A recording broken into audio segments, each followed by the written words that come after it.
मुझे बल्कि मेरे साथियों को भी मौत के मुंह तक लेकर गई थी। हमारे मालिक द्वारा हमें एक काम सौंपा गया था।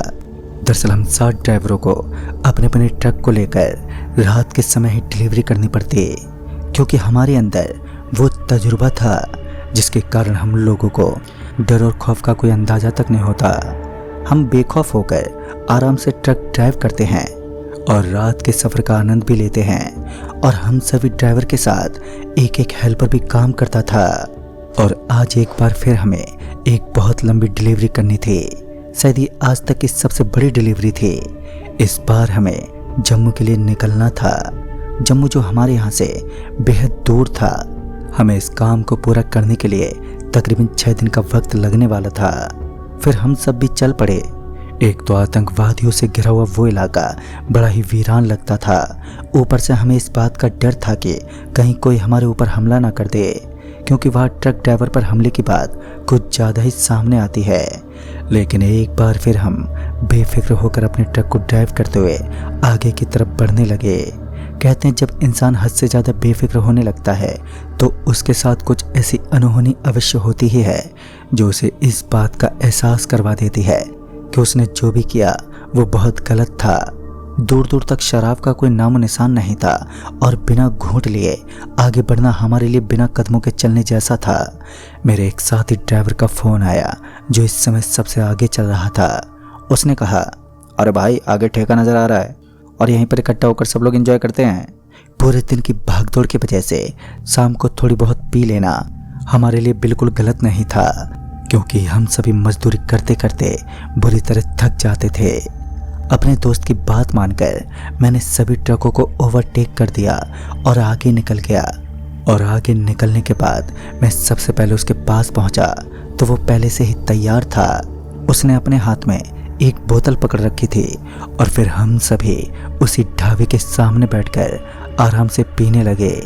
लेकिन इसी बीच उस ढाबे वाले ने कहा, अरे ओ बाबू साहब, आगे इन चीज़ों को मत लेकर जाना, वरना आप जानते नहीं हो जम्मू की घाटियों में कुछ ऐसी चीज़ें भी रहती हैं जो इन चीज़ों की प्यासी होती हैं। मैं उस मूर्ख दुकान वाले की बातों को सुनकर थोड़ा सा हंसता हुआ बोला, अरे ओ भाई साहब, आपको चिंता करने की ज़रूरत नहीं है, हम हैं ना, हम सब कुछ संभाल लेंगे, आप बस हमें जो मांगते हैं वो देते रहें। शायद उस ढाबे वाले को सबसे ज़्यादा एलर्जी मेरी ही बातों से थी। उसने एक लफ्ज़ भी नहीं बोला और थोड़ी देर रुकने के बाद कहा, तुम सभी को अपनी मौत को आमंत्रण देना है। एक पल के लिए तो मैं उस ढाबे वाले से लड़ने को तैयार था, लेकिन मेरे साथी ड्राइवर ने मुझे ऐसा करने से रोक दिया और फिर सभी अपने अपने ट्रक में दाखिल हो गए। ट्रक में बैठने के बाद सभी ने एक एक बोतल अपनी सीट के नीचे दबा ली, जिससे कि देर रात जब हम थकावट महसूस करें तो इसे एक दवा के रूप में ग्रहण कर लें। दोस्तों, उस समय मुझे एहसास नहीं था, लेकिन जब मैं आज पीछे मुड़कर देखता हूँ तो मुझे भी याद आता है कि नशा कितनी गंदी चीज़ थी जो इंसान को पूरी तरह डुबा देती है। नशा एक ऐसी गंदी चीज़ है जो इंसान को न केवल उसकी ज़िंदगी बर्बाद कर देती है, साथ ही वो ऐसे सबक भी सिखाती है जिसके बारे में इंसान सोच भी नहीं सकता। मेरी ट्रक एक अच्छी खासी रफ्तार के साथ आगे की तरफ बढ़ रही थी। मेरा खलासी जो मेरे बगल वाली सीट पर बैठा था और वो भी अच्छा खासा ड्राइवर था। इस समय मैं थोड़ी बहुत थकावट का आभास कर रहा था तो मैंने अपने खलासी को स्टीयरिंग पर बैठने को कहा, और वो एक नया ड्राइवर था तो उसे ट्रक चलाने का काफ़ी उतावलापन भी रहता था, या फिर यूँ कहें कि उसे ट्रक चलाने में आनंद आता था। लिहाजा वो स्टीयरिंग सीट पर बैठ गया और ट्रक ड्राइव करने लगा। एक बार फिर नेशनल हाईवे पर ट्रक अच्छी खासी रफ्तार में दौड़ने लगे। अभी मेरे फ़ोन की घंटी बजी और जब मैंने फ़ोन उठाया तो मुझे पता चला कि आगे से रास्ता बंद है। ऐसा नहीं था कि उस रास्ते को किसी सरकार के अधिकारी द्वारा बंद कराया गया था, बल्कि पेड़ों की कुछ शाखाएं टूटकर सड़क के बीचों बीच पड़ चुकी थी, जिस कारण एक आम इंसान द्वारा उन्हें हिला पाना लगभग असंभव जैसा लग रहा था। फिर हम सभी ट्रक ड्राइवर उस जगह पर पहुंचे। उस वक्त हम 10 से भी ज़्यादा लोग थे, जिस वजह से हमने किसी तरह उन शाखाओं को हिलाया और आगे का रास्ता साफ किया। सामने की ओर एक विशाल का जंगल था, एक ऐसा घना जंगल जिसके अंदर से एक सड़क गुजर रही थी और साथ ही ट्रक की हल्की हल्की रोशनी भी उस जंगल को जगमगा रही थी, जैसे ही ट्रक उस जंगल के अंदर दाखिल हुए तो ट्रक के गूंजने की आवाज़ आसपास के इलाके में भी साफ साफ सुनाई दी और इससे ये जाहिर हो रहा था कि ये जंगल कितना ज़्यादा वीरान है।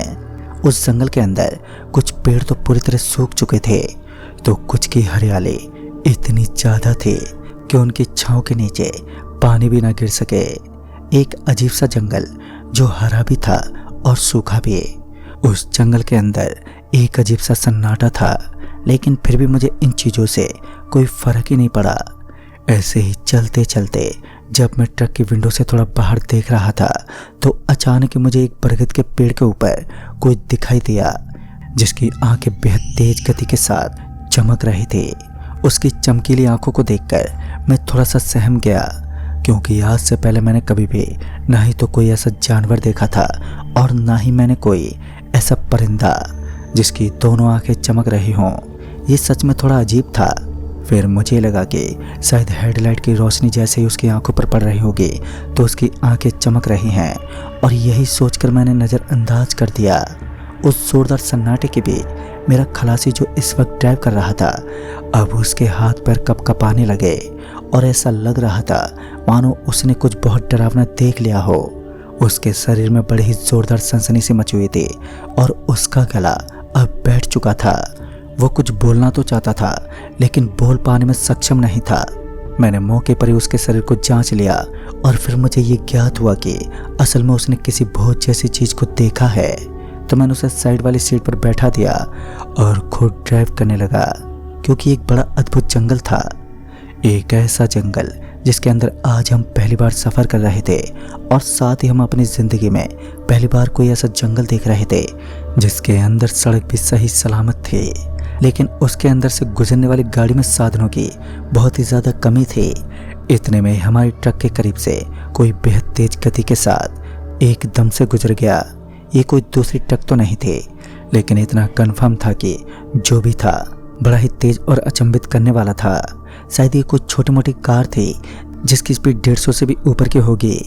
तभी मैंने विंडो से अपना चेहरा बाहर निकाला और बाहर की तरफ देखने लगा, लेकिन मुझे ज्ञात नहीं हुआ कि असल में वो क्या चीज़ थी जो इतनी तेज स्पीड से निकल गई। और दूसरे ड्राइवर भी थोड़े शॉक हो गए, लेकिन इंसान उस स्पीड का अंदाज़ा ऐसे ही लगा सकता है कि सभी ड्राइवर को ऐसा लगा कि कोई तेज हवा का झोंका उनके बेहद करीब से गुजर गया हो। अचानक ही सामने वाले ट्रकों की स्पीड धीमी पड़ने लगी और सामने वाले ट्रकों को स्लो स्पीड में देखकर मैंने भी ट्रक की स्पीड को एकदम कम कर दिया। फिर सभी ट्रक एकदम से रुक गए और ब्रेक लगते ही सभी ड्राइवर ट्रक से नीचे उतरने लगे। फिर हमें पता चला कि सबसे आगे वाले ट्रक के ड्राइवर का एक्सीडेंट हो गया है, और यह एक्सीडेंट एक नॉर्मल एक्सीडेंट नहीं था, बल्कि उस हादसे के दौरान हमें उस ट्रक ड्राइवर के बारे में पता नहीं चल पा रहा था और ना ही ट्रक नज़र आ रही थी, क्योंकि हमारे बगल में एक बहुत ही गहरी खाई बनी हुई थी और उस खाई के अंदर एक ट्रक का गिरना पॉसिबल तो था, लेकिन वहाँ से देख पाना भी बेहद आसान था।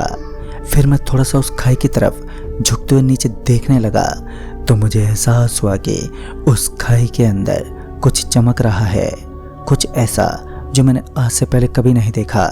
मैं 2 पल के खातिर देखता रहा, लेकिन बाद में मेरे खलासी ने मुझे पकड़ते हुए पीछे की तरफ खींच लिया, क्योंकि पहले भी मेरे खलासी ने कुछ ऐसे खौफनाक दृश्य देखे थे जिनसे उभर पाना उसकी बस की बात नहीं थी। उसका तो पूरा शरीर थर-थर कांप रहा था और मैं अपने खलासी के इस बर्ताव से थोड़ा हताश था, लेकिन मैं उससे पूछ भी नहीं पाया कि तुमने ऐसा कौन सा दृश्य देखा था जिसकी वजह से अभी भी तुम्हारे शरीर में डर और खौफ का खून बह रहा है। थोड़ी देर के बाद हमें किसी के चिल्लाने की आवाज़ आई। इस आवाज़ से मेरे अंदर तो कोई प्रभाव नहीं पड़ा, लेकिन मेरा खलासी मेरे हाथों से एकदम से चिपक गया। उसने मेरा हाथ एकदम से टाइट करके पकड़ लिया। पता नहीं उसको इतना भय क्यों सता रहा था। फिर वो हल्की सी आवाज़ में फुसफुसाते बोला, अगर हमने यहाँ पर कुछ और पल बिताए तो वो काली डायन हम सभी को मार देगी, जिसने एक ट्रक को अपने अंदर निगल लिया। ट्रक को निगलने की बात सुनकर मैं थोड़ा सा अचंभित रह गया, क्योंकि कोई भी काली शक्ति एक विशालकाय ट्रक को अपने अंदर समाहित नहीं कर सकती, चाहे वो कितनी भी खूंखार क्यों ना हो। मैंने अपने खलासी संतोष को चुपचाप गाड़ी में बैठने को कहा, क्योंकि उसकी हरकतें अब हमें भी डरा रही थी।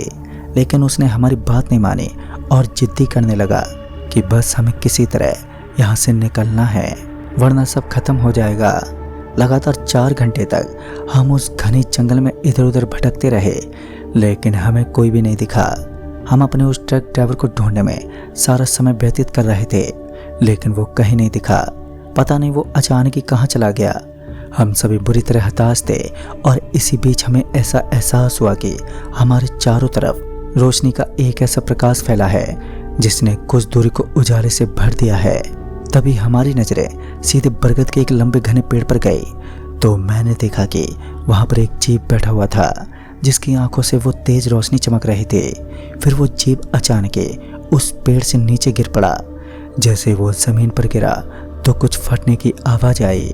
आवाज इतनी ज्यादा तेज थी कि उसने सारे ड्राइवरों का ध्यान अपनी तरफ खींच लिया और हम सभी लोग उसी की तरफ देखते रहे। वो विशाल जीव जो दिखने में थोड़ा शांत लग रहा था, लेकिन उसे देखकर ये पता लगाना बेहद मुश्किल था कि सच में ये खूंखार जानवर है। हम सभी की दृष्टि से वो एक शांत और सुशील जानवर था।